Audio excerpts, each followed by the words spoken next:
آج آغاز کرتے ہیں معاشرے سے کیا مراد ہے، معاشرہ کیسا ہونا چاہیے، سوسائٹی سے کیا مراد ہے، سوسائٹی کیسی ہونی چاہیے۔ جناب علامہ لیاقت حسین نظری صاحب۔ جی حضرت۔ بسم اللہ الرحمن الرحیم۔ دیکھیں جیسے آغاز کے اندر ذکر کیا گیا کہ انسان فطرتاً مدنی تباہ ہوتا ہے جی۔ اور وہ اجتماعی طور پر رہنا پسند کرتا ہے، یہ انسان کی فطرت کے اندر ہے۔ اور رب تبارک و تعالیٰ نے انسان کو مختلف چیزوں سے مرکب فرمایا۔ وَمِنْ آیَاتِهِ خَلْقُ السَّمَاوَاتِ وَالْأَرْضِ وَاخْتِلَافُ أَلْسِنَتِكُمْ وَأَلْوَانِكُمْ۔ مختلف دنیا ہے، زبانیں مختلف ہیں، رنگ مختلف ہیں، قبائل مختلف ہیں۔ یا ایھا الناس انا خلقناکم من ذکر وانثی وجعلناکم شعوبا وقبائل لتعارفوا۔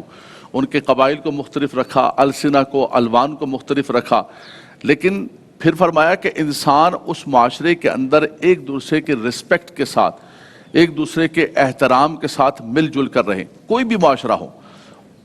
اور مسلم معاشرے کا تو حسن یہ ہے کہ اس کے اندر جہاں اللہ تبارک و تعالیٰ کی عبادت کو، رب تبارک و تعالیٰ کی بارگاہ کے اندر بندگی کو، اس کے ساتھ بندوں کے حقوق کو لازم و ضروری قرار دیا۔ صحیح۔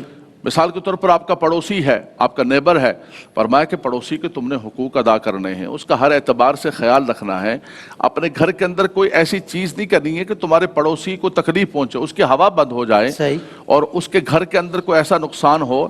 اور اسی طرح کوئی اپنے گھر کے اندر چیز بناؤ، پھل لے کر آؤ تو یہ نہ ہو کہ باہر پھینکو، پڑوسی کے بچوں کو بھی دو۔ بالکل۔ سیدنا عبداللہ بن عمر رضی اللہ تعالیٰ عنہ ایک مرتبہ بکری کٹوائی تو آپ نے فرمایا کہ ہمارے پڑوسی کو گوشت بھیجا ہے۔ پڑوسی یہودی تھا۔ اللہ اکبر۔ فرمایا یہودی ہو یا نصرانی ہو یا کچھ بھی ہو، جو حق کے پڑوس ہے وہ اپنی جگہ ہے۔ مسلمان ہونے کے ساتھ تو دوہرا حق ہو گیا کہ حق مسلم بھی ہو گیا۔ صحیح بات۔ تو پڑوسی ہونے کے اعتبار سے، ماں باپ کے اعتبار سے، میاں بیوی کے اعتبار سے، بہن بھائی کے اعتبار سے پورا ایک مسلم معاشرہ دیکھیں اور سوسائٹی دیکھیں، بلکہ ایک عام فرد ہے اس کا بھی حق رکھا گیا، راستے کے حقوق رکھے گئے کہ فرمایا راستے کے اندر کوئی اذیت دینے والی چیز ہے اس کو ہٹا دو، راستوں کے اندر نہ بیٹھو تو پھر ان کے حقوق کو ادا کرو، راستوں میں دکانیں نہ لگاؤ، راستوں کے اندر دکانیں، تجاوزات جو ہیں ان کو نہ لگاؤ۔ ایسے شہروں کو اس طرح انداز سے آباد نہ کرو کہ لوگوں کے لیے تکلیف کا باعث بن جائے۔ صحیح۔ تو اتنا خوبصورت اور آئیڈیل معاشرہ جو ہے وہ رب تبارک و تعالیٰ نے اس امت کو عطا فرمایا، جو ایک امت مقتصدہ ہے، منہم امت مقتصدہ وَكَذَلِكَ جَعَلْنَاكُمْ أُمَّةً وَسَطًا۔ وسط سے مراد ہے بہترین، ایک معتدل، ایک بیلنسڈ، ہر اعتبار سے اگر کوئی سوسائٹی ہے تو وہ مسلم سوسائٹی ہے۔ اور حیران کن بات یہ ہے کہ اپنے تو اپنے ہیں، اگر میں نے ذکر کیا کہ اگر کوئی نیبر غیر مسلم بھی ہے، اپنے تو اپنے ہیں جو آپ کے اسٹیٹ کے اندر ذمہ رہتے ہیں، آپ کے حقوق، آپ نے ان کے بھی حقوق کو ادا کرنا ہے، اور کوشش یہ کرنی ہے کہ وہ معاشرے کے اندر صالحیت اور صلاحیت جو ہے نا وہ پیدا ہو، اس کے اندر شر نہ بڑھے، اور اس کے اندر جو ہے وہ خرابی اور شر اور فتنہ۔ نبی کریم صلی اللہ علیہ وسلم جب مدینہ منورہ شریف کے اندر تشریف لائے تو اوس و خزرج کے درمیان لڑائی لگی ہوئی، سالہ سال سے نسل در نسل لڑ رہے، آقا دو جہاں صلی اللہ علیہ وسلم نے ان کے جھگڑوں کو ختم کرایا۔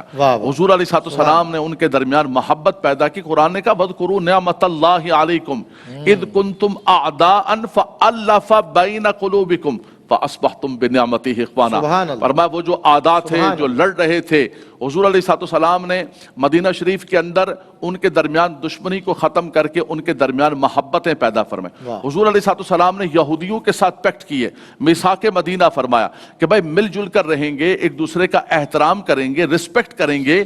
تو اسلام پوری دنیا کے اندر جہاں جہاں گیا، کوئی بھی مذاہب ہوئے، کوئی ریلیجن ہوئے، اسلام نے کوشش کی ہے کہ ان کے ساتھ مل جل کے رہنے کی کوشش کی۔ تصادم اور فساد اسلام کی طرف سے نہیں آیا، ہاں ان پر فساد چڑھا ہے تو اللہ تبارک و تعالیٰ نے ان کو روکنے کی ہمتیں اور قوتیں عطا فرمائی، لیکن اپنی طرف سے حضور علیہ السلام نے حلف الفضول سے لے کر، میثاق مدینہ سے لے کر، صلح حدیبیہ سے لے کر یہ چاہا کہ یہ اللہ کی زمین پر جتنے بستے لوگ ہیں ان کے درمیان آپس کے اندر محبتیں پیدا ہو جائیں، الفتیں پیدا ہو جائیں۔ کیا بات، بہت اچھی بات۔